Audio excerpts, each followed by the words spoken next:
Hello，大家好，我是静。那今天的影片呢，我想继续和大家延展性的去讨论一下我前2天做过的一期影片。那这期影片呢，是讲的是有一个中共国的女性她面试成功新加坡航空的空姐之后呢，只上了1天班，然后就被新航给解雇了。她本人在小红书上的发帖是说，仅仅是因为她拿了行政走廊上面的几瓶水，然后就因这个事情被新加坡航空给毫无预警的解雇了。那他这个帖子当时一发出来之后呢，是在小红书上即刻的变成了一个热门的话题。那当时呢，我去看他这个原帖的时候，就几天前他的回复和评论呢，已经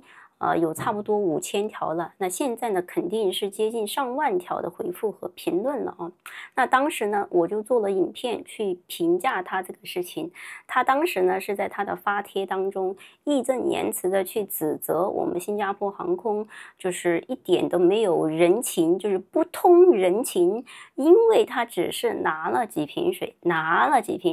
他把他这个偷的这个动作和行为淡化成拿。那后来呢，我个人的观点也是支持新加坡航空的，我就是说他这个行为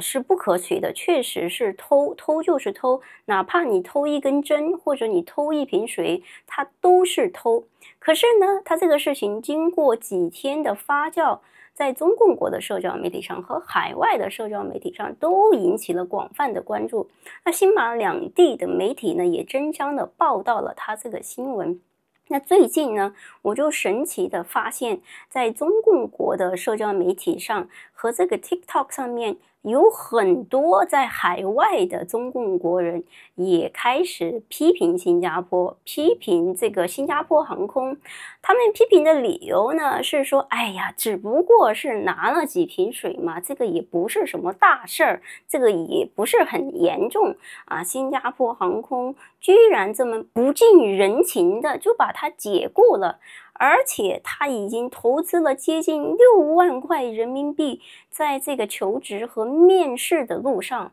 然后就把新加坡航空和新加坡一顿喷那这样的影片呢是挺多的，我看了之后呢，我就觉得为什么中国人和这个外面的文明世界的人的这个思想的差距和这个思维的方式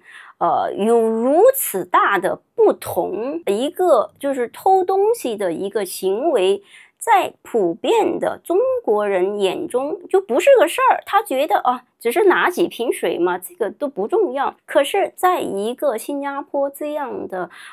高度法治的社会当中，你哪怕是偷厕所里的卫生纸，或者是偷1根针，偷1瓶水，你这个行为都会被认定为偷。那这个空姐呢，她当时这个帖子一发出来之后，有很多中国人对她表示支持，说哎呀，这个公司真的是不行呢只是拿几瓶水，而且你也是酒店的客人你被安排住在他的酒店，那你就是酒店的客人呢。那酒店他是没有权利去阻止客人拿几瓶水的，他觉得是他的作为一个客户的一个合法的权益，他可以享用酒店当中的免费的水。那我看完之后呢，我真的是非常佩服这些典型的中共国人的这个狡辩的能力和他们这个异于正常人的逻辑思维。首先就是他确实是酒店的客人，但是他的前提是新加坡航空的空姐，他代表的是新加坡航空这个公司的形象。而且新加坡航空他在安排他的空乘人员去住酒店的时候，他一定是和他这个酒店有长期的合约的，长期的合作的，他们都是住那固定的几个酒店，每一次去到那个地方都是住同一家酒店，是长期的合同。那如果说你作为一个空乘人员你本来是一个普通的房间，然后你通过各种方式那我的猜想就是呢，他应该是跟着行政套房的人进入到了行政政走廊，它这个 executive lounge 里面，然后那里面呢通常是会提供一些简易的自助餐和酒水各种饮料啊。那如果你经常住酒店应该都知道，那这个 executive lounge 里面的东西呢只是提供给行政套房和各种套房的客户去享用的，普通的房间的人是不可以进去的，也没有进入他这个楼层的权利的，他是要刷卡进去的啊。那所以说呢，我的猜测就是他应该是跟在行政套房的客人的后面混进去的。所以说他在发帖当中轻描淡写的是因为信息误差，他说信息误差其实是他自己有意而为之的。那混进去之后呢，他拿了几瓶水，就是偷了几瓶水啊。那如果说你是口渴的话啊，你拿一瓶你当场喝了，或者是你问了这个行政走廊上面的这个工作人员，你就问他，我是来自于普通的房间的，但是呢我想在这里拿一瓶水喝，可以吗？我相信一般的酒店的工作人员都会热情的同意的，但是呢他并没有询问人家的许可，就直接偷了几瓶啊，不是一瓶，是很多瓶啊。他这里的几瓶呢就直接加重了他这个行为和这个事件的严重性，因为就涉及他这个人是非常的贪婪的，他觉得顺手牵羊的偷盗就不属于偷盗，他觉得他只是顺手就拿走了。其实他这个思维逻辑呢和中共国那些在公共厕所偷纸巾的大妈是一样的思维逻辑，他觉得只要没有人看到我在这里上厕所，那我就顺手把这个纸巾也打包拿走了，就是一样的心态。而且这些中国大妈从来都不会觉得自己的行为有任何的错，有任何的问题，她觉得我就是把这个公共厕所多余的一些纸巾拿走了嘛，它本来也是给我使用的，我把它打包回家有什么问题呢？那我相信这个发帖的被新航解雇的空姐，她也一定是差不多的思维逻辑啊。那这个事情持续发酵几天之后呢，我就看到有很多人批评说新加坡特别的不近人情，新航特别的不近人情，太死板了，太没有人情味了啊。那我看完之后呢，我觉得我作为一个新加坡人，我有必要出来说两句就是中共国人所谓的人情，所谓的近人情，就是不遵守法律，不遵守人家的规章制度。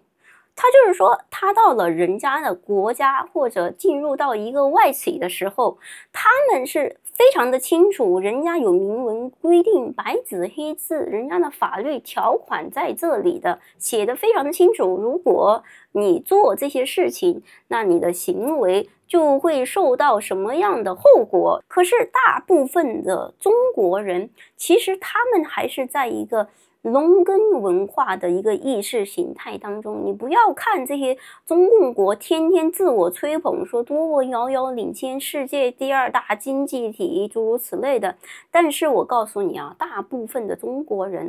他们这个思维和想法和这个思辨能力就是典型的农民的思考能力。因为当他们明明知道人家有明文规定，人家有这个法律的时候，他却觉得这些规定，这些法律条款都是可以松动的，都是可以让他们去游走在法律的边缘的，就是心存侥幸。因为在中共国，它不是一个法治的社会，它是一个人治的社会。在一个人治的社会当中一切都是讲所谓的人情和关系的，即使说它表面上有各种的法律法规，但是都不是用来执行的，都是用来针对性的执行的。如果你是一个有权有势的人的话，那法律条款是可以为你开后门的。那因此当这些人来到一个真正的法治社会，按规矩办事的企业的时候，他们还是把这种人治的这种关系的社会带到人家的国家去。这个时候他还想要用这样的方式去改变这个国家和这个企业，就是他们不会去真正的去做一个遵守规章制度、遵纪守法的人。中国人是很难做到这一点的，因为他们永远都会在给自己找自洽的理由，找1000个、10000个理由说因为这个，所以我做了这个。但是在真正的法治的国家、文明的社会当中，我每一条法律法规，每一个社会的规则都是让人去遵守的，这里就是道德和法律的界限。但是呢，中共国人是不懂的，他们总是在这个界限那里反复的横跳，而且他们把这种不遵纪守法、不遵守规则的行为当做一种聪明才智。他觉得我通过各种方法和手段我钻了你这个规则和法律的漏洞，那是我聪明过人呐，那是我的智慧呀这个是一个非常可怕的思维逻辑啊。那因为这个新加坡航空空姐的这个事情呢，那就有大量的人出来抨击新航，说不近人情，没有人情味，甚至上升到国家的高度，说新加坡就是这样，新加坡人也是这样不近人情啊。但是呢，我作为一个新加坡人我可以负责任的告诉你们，新加坡人呢是非常遵守规则、遵纪守法的。新加坡人的道德的水准和自我约束能力的标准是非常非常之高的，可以说是在亚洲甚至在世界上都是排得上前几名的。因为新加坡人他出生在新加坡，因为新加坡是一个高度法治的社会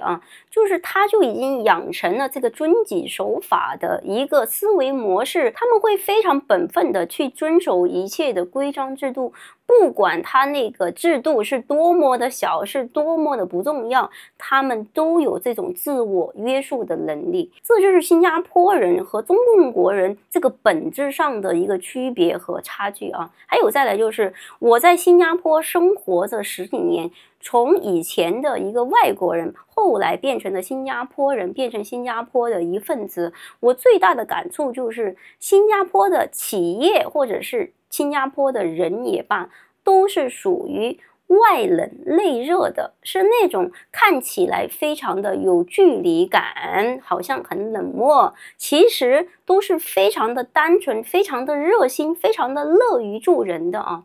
为什么新加坡人看起来有距离感、冷漠、不近人情呢？是因为新加坡受西方的文明的影响非常的深当你在职场里面，你在一个企业当中，你在任何的正式的环境当中，新加坡人都会非常专业的保持一定的专业的距离大家有没有留意到，就是西方各国的人，他们在工作的环境当中都是非常非常的专业。所谓的专业，就是有一个适度的距离感，有边界感，有原则，这个代表专业。而不是中共国那样，就是见到谁我就一顿套近乎，一顿拉关系，开始讲人情，称兄道弟，这样的模式是严重缺乏专业水准的、职业道德的。因为你在工作的时候，你就要保持一个专业的距离，你就应该尊重大家的界限和原则，这个叫做专业那所以说中共国的人因为它是一个人治的社会，一个人情的社会他把这些不专业、没有底线、没有界限、不遵纪守法、不遵守规则的行为都统称为人情。说白一点，他们这种思维模式呢，就还是停滞在农耕的时代，好是你生活在一个村子里面大家都是相互卖人情的，大家相互通融的，这个规则呢都不重要，什么都不重要，大家的关系和这个人情和面子才是最重要的其实还是一个这样的思维模式其实和现代文明和法治还有非常非常长的一个距离这就是最根本的。为什么让中共国人造法治社会、文明社会去遵纪守法是一个非常艰难的事情啊，因为他们这个所谓的文化和这个骨子里就不具备这样的遵守规则的一个能力啊。那如果说法治的社会都像中共国这样去讲所谓的人情，讲所谓的就是通融的话，那法治社会的法治将没有办法执行下去，那法治的国家将会变得和中共国一样呢，就一盘散沙，一盘混乱呢。法治的社会之所以叫法治的社会，因为它每一条规章制度，每一个法律条文都是有落实和执行下去的。那说回这些大量的中共国人去抨击新加坡的企业和新加坡人都是非常的不近人情，很冷漠，他这个话题呢，我也是非常的不赞同的。因为新加坡人他除了是外冷里热之外呢，新加坡人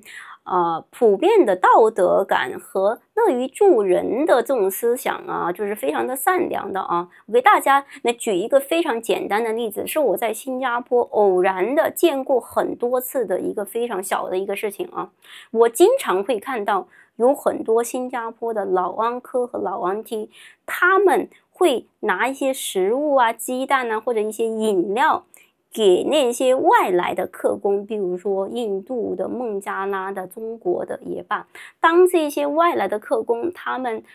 躺在楼下休息的时候啊，这些安克安蒂啊，他就是非常热心的，他会非常心疼这大量的外国的客工，他们在这么炎热的天气里面去帮我们建设新加坡，他们会主动的去送食物、送饮料。从这一点我们就可以简单的痛惜啊，新加坡人是非常非常的热情，非常非常的善良的，非常乐于助人的。因为如果说新加坡人都像中共国人描述的那样特别的冷漠、不近人情、有距离感，那新加坡人他为什么要在意一个和他毫不相关的外劳呢？这就说明新加坡人骨子里内心是非常的善良，非常的热情的。还有另外一个事情啊，就是你们中共国人经常自我标榜说中共国是一个人情社会，然后特别的有人情味啊，但是为什么在你们中共国老人摔倒之后没有人敢上前去搀扶？可是在新加坡啊，我可以非常负责任的告诉你，只要有老人摔倒，不管他是什么族裔、什么样的肤色，路过的陌生人他们一定会即刻上前去施以援手。这样的场景我在新加坡见过无数次啊。那所以说中共国人对新加坡人和新加坡的企业可以说是知之甚少，他们只会用他们中共国的那个思维模式和他们那个狭隘的价值观和他们那个狭隘的尺子去丈量其他国家的人，然后还大言不惭的站在一个道德的制高点去指责其他的国家，我觉得真的是特别的好笑。那在影片的最后呢，还想和大家来分享一个我最近看到的可以很好的去诠释中共国人就是完全的不懂得去遵守他国的规章制度的一个典型的案例。话不多说，我们先来看一下相关影片。我们这一个是符合国内的，就是我放在最后面。不好意思，不行，不是，这一个是符合国内的乘车的要求的，长宽高是符合的。那马上要发车了，那你这样的话，我的票这么高，对不对嘛？我们这一个在国内是符合上车标准的，你不让我上。